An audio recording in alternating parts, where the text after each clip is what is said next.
Cerita bermula, Frank Castle yang dikenal sebagai Punisher memulai harinya dengan latihan fisik berat di sebuah apartemen tua yang suram. Namun setelah itu selesai, kondisinya perlahan terlihat memburuk. Tubuhnya kelelahan, pikirannya kacau, dan ia mulai menyadari bahwa mentalnya tidak lagi stabil. Di depan dinding penuh peta, foto, serta catatan dengan tanda silang merah, Frank mengingat banyak musuh berbahaya yang pernah ia hadapi. Rasa marah dan frustrasi membuatnya menghancurkan semua tempelan itu sebelum tayangan berpindah ke siaran berita tentang pembunuhan brutal terbaru di kawasan Little Sicily. Situasi kota New York semakin mencekam sejak runtuhnya keluarga kriminal Newty. Kejahatan merajalela dan jalanan berubah menjadi tempat yang penuh ancaman. Di tengah kekacauan itu, seorang veteran tua tunawisma datang ke sebuah tempat sepi bersama anjing kecil kesayangannya, hanya ingin menikmati waktu dengan tenang. Sayangnya, ketenangan tersebut tidak bertahan lama. Seorang preman kasar mendatanginya sementara orang-orang di sekitar hanya menonton tanpa peduli. Topi USMC milik sang veteran dicuri, begitu pula anjingnya. Tidak lama kemudian, tragedi mengerikan terjadi saat hewan peliharaan itu dibunuh, memperlihatkan betapa brutalnya lingkungan tersebut. Kini, warga biasa hidup dalam rasa takut karena berbagai kelompok kriminal saling berebut kekuasaan di jalanan kota. Sementara itu, kondisi mental Frank semakin terguncang. Ia terus melafalkan sumpah lama marinir sambil dihantui bayangan dan halusinasi yang mengganggu pikirannya. Pada akhirnya, Frank menyadari bahwa dirinya tidak bisa terus menyangkal keadaan. Dengan berat hati, ia mengakui bahwa dirinya membutuhkan bantuan. Ia lalu mengumpulkan hampir seluruh persenjataannya, memasukkannya ke dalam tas besar, lalu menguncinya rapat di sebuah brankas sebelum menyimpan kuncinya jauh-jauh. Ketika berjalan melewati lorong apartemennya, Frank menyadari seorang anak kecil memperhatikannya dengan penuh rasa penasaran. Dalam beberapa detik, anak itu sadar siapa pria yang sedang berdiri di depannya. Berusaha menghindari perhatian, Frank kemudian mengunjungi toko roti milik seorang pria bernama Dre dan sempat berbicara dengan putri Dre, Charlie. Tetapi bahkan di tengah momen sederhana itu, kota tetap dipenuhi kekerasan. Media berita terus menuding Frank sebagai penyebab kekacauan yang menyelimuti Little Sicily. Tak lama kemudian, Frank mendatangi makam keluarganya. Di sana, ia meluapkan rasa sakit dan penderitaan yang selama ini ia pendam. Secara emosional, ia berada di titik terendah ketika kenangan traumatis dan bayangan mengerikan kembali menghantuinya.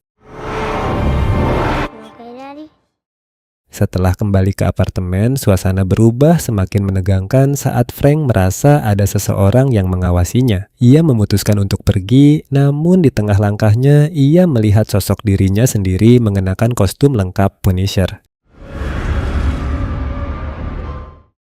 Tidak lama sesudah itu, seorang wanita misterius yang duduk di kursi roda memanggil namanya. Wanita tersebut memperkenalkan dirinya sebagai Isabella Manucci, anggota terakhir keluarga Newty yang masih hidup. Dengan penuh kebencian, Isabella mengungkapkan bahwa ia telah memasang hadiah besar untuk kepala Frank. Itu berarti seluruh kriminal di kota kini akan memburunya, terutama setelah kematian putranya. Dengan nada dingin, ia mengatakan bahwa Frank telah menghancurkan seluruh hidupnya, dan kini balas dendam akan dimulai. Kembali di apartemennya, suasana menjadi semakin mencekam ketika Frank tiba-tiba mendengar sebuah suara misterius bertanya apakah dirinya merasa takut. Tak lama kemudian, sosok yang muncul di hadapan Frank ternyata adalah Karen Page. Kehadirannya kembali mengusik pikiran Frank, seolah menjadi bagian dari tekanan batin yang terus menghantuinya. Karen mengatakan bahwa Frank telah gagal melindungi orang-orang yang paling berarti dalam hidupnya, membuat Frank semakin terpukul secara emosional. Dalam keadaan rapuh, Frank bertanya apakah Karen benar-benar ada di sana bersamanya. Sesaat, semuanya terasa nyata ketika mereka saling berpelukan. Namun ilusi itu segera runtuh saat Karen menanyakan jam. Ketika Frank melihat waktu menunjukkan pukul 18.47, sosok Karen mendadak menghilang begitu saja. Pada saat bersamaan, suara ledakan keras terdengar dari lorong apartemen. Frank langsung waspada. Ia mengambil pisau lalu mendekati pintu dengan hati-hati. Dari lubang intip, ia melihat seorang pria mengenakan topeng gas berdiri di dekat apartemennya. Sementara beberapa penjahat bersenjata sedang memaksa masuk ke unit lain di seberang lorong. Ibu dan anak laki-laki yang sebelumnya sempat diperhatikan Frank kini berada dalam bahaya ketika para penyerang menerobos masuk. Di waktu yang sama, pria bertopeng itu mulai menyiramkan bensin ke pintu apartemen Frank. Cairan mudah terbakar itu merembes ke dalam ruangan sebelum tiba-tiba tersulut api dan membakar area sekitar pintu masuk. Tidak ingin terjebak hidup-hidup, Frank langsung menerjang keluar melalui pintu yang terbakar dan memulai pertarungan brutal melawan kelompok penyerang yang memenuhi gedung apartemen.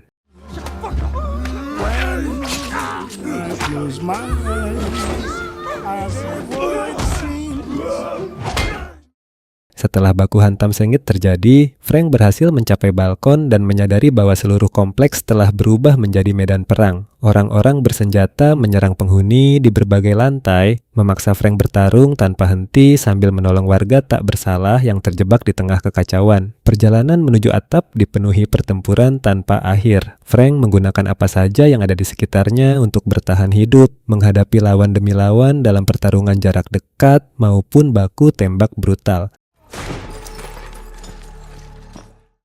Setelah berhasil melewati semua itu, ia akhirnya tiba di atap dan melihat Isabella Manucci berdiri dari kejauhan bersama pengawalnya, menikmati kehancuran yang sedang berlangsung. Menyadari dirinya hampir terkepung, Frank tidak punya pilihan selain melompat dari atap demi menyelamatkan diri. Walaupun berhasil selamat dari jatuh tersebut, situasi di jalanan masih jauh dari aman. Banyak penjahat sudah menunggu di bawah. Saat Frank hendak memburu Manucci, perhatiannya teralihkan ketika melihat Dre diserang di depan toko rotinya sementara Charlie berteriak panik dari dalam bangunan. Setelah mempertimbangkan situasi sejenak, Frank memilih membantu mereka lebih dulu. Ia segera melumpuhkan para penyerang yang mengeroyok Dre sebelum masuk ke dalam toko untuk menyelamatkan Charlie dari sisa musuh yang masih ada. Di tengah pertempuran itu, Frank tiba-tiba diserang seorang petarung misterius yang bertubuh besar dan sangat berbahaya. Frank nyaris kalah, tetapi dalam perjuangan terakhirnya, ia menggunakan sebuah pena yang ada di dekatnya untuk membalikan keadaan dengan cara yang brutal. Setelah ancaman berhasil diatasi, Frank bersiap pergi tanpa banyak bicara. Namun, Charlie berlari menghampirinya dan memeluknya erat sebagai ungkapan terima kasih. Dre pun kembali memeluk putrinya dengan lega. Sebelum Frank pergi, Charlie memberikan bunga mawar kertas kecil hasil buatannya sendiri. Untuk sesaat, Frank berhenti dan benar-benar menghargai pemberian sederhana itu sebelum akhirnya meninggalkan mereka.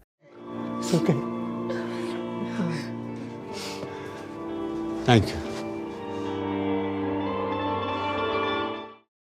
Setelah malam penuh kekacauan mulai mereda dan polisi mulai memenuhi area tersebut, Frank berjalan sendirian melewati jalanan kota. Tidak lama kemudian, ia kembali mengunjungi makam keluarganya. Dengan hati-hati, ia meletakkan mawar kertas pemberian Charlie di makam putrinya. Dengan suara pelan, Frank mengaku bahwa hari itu ia bertemu seseorang yang mengingatkannya pada anak perempuannya sendiri. Untuk pertama kalinya setelah waktu yang sangat lama, Frank merasakan seolah putrinya benar-benar hadir menemaninya di tengah semua kekacauan yang terjadi. Saat berdiri diam di dekat makam keluarganya, ia tiba-tiba melihat kunci brankas senjatanya tergeletak di dekat makam istrinya. Momen itu membuat Frank semakin yakin untuk terus melangkah apapun rintangan yang menantinya. Dengan suara pelan, ia kembali mengucapkan kalimat yang begitu melekat dalam dirinya, one batch, two batch. Cerita kemudian berpindah beberapa hari setelah insiden besar tersebut. Preman yang sebelumnya menyiksa veteran tunawisma kembali mencoba mengganggu warga tak bersalah di jalanan. Namun, sebelum situasi menjadi lebih buruk, Frank muncul secara tiba-tiba dan langsung menghentikannya dengan tindakan brutal. Ia membanting pria itu ke sebuah tiang lalu mengambil kembali topi USMC milik sang veteran sebelum menyerahkannya kembali kepada pemiliknya. Tetapi veteran itu kemudian mengatakan bahwa hari itu penjahat tersebut tidak hanya merampas topinya, melainkan juga mengambil sesuatu yang jauh lebih berharga darinya. Mendengar hal itu, suasana berubah semakin tegang. Preman tersebut panik dan mencoba kabur, tetapi usahanya sia-sia. Frank bergerak cepat, melumpuhkannya menggunakan pisau, lalu mengakhiri pertarungan dengan hukuman yang mematikan. Dan inilah akhir dari cerita ini.